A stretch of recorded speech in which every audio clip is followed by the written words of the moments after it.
তো দেখো সন্ধে সন্ধে হয়েই এসছে, আর অনেক দিন তোমাদের সঙ্গে কোনো ব্লগ শেয়ার করা হয় না। কেন করিনি সেটা বলবো, অনেক কারণ আছে।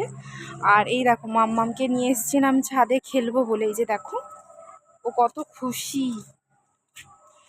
মা সবাইকে হাই বললো।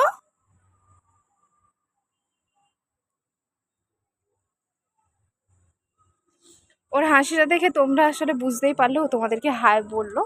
তো ওই সন্ধেবেলায় ছাদে এসেছিলাম, আসলে নিচেটা তো ভীষণ গরম, আর ওরও একটু বাইরেটা দেখা হয়ে যাবে তাই। তো আজকে হঠাৎ একটা ভাবলাম তোমাদেরকে একটু ছোট্ট করে একটা কথা বলি। অনেক দিন বাড়িতে ছিলামও না, কেন ছিলাম না সেটার ব্লগ তোমাদেরকে দেব। তো একটা জিনিস দেখাচ্ছি তোমাদেরকে, আমি জানি অনেকের বাড়িতেই আছে আর অনেকেই চেনো, না চেনার কিছুই নেই। তো তবুও তোমাদেরকে আমি বলতে চাই জিনিসটা কি। তো এই দেখো,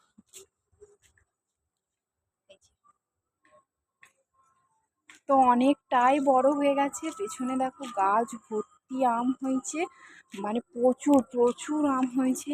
আর তাও জানো মানে আমাদের তো এখানে হনুমান আসে, সেটা তোমরা জানো, ওরাও অর্ধেক ঝরে ফেলে দিয়েছে।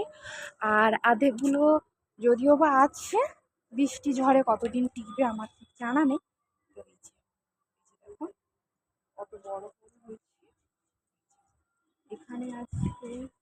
আর এখন ঠিক অন্ধকার হয়ে গেছে, তোমরা হয়তো বুঝতে পারবে না। এই যে এখানে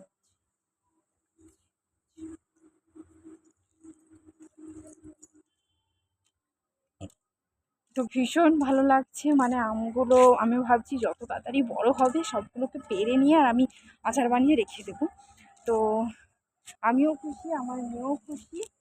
তো এই যে দেখো, তো তোমাদের কাদের কাদের বাড়িতে আম গাছ আছে আমাকে জানাবে। আর তোমাদের আম গাছ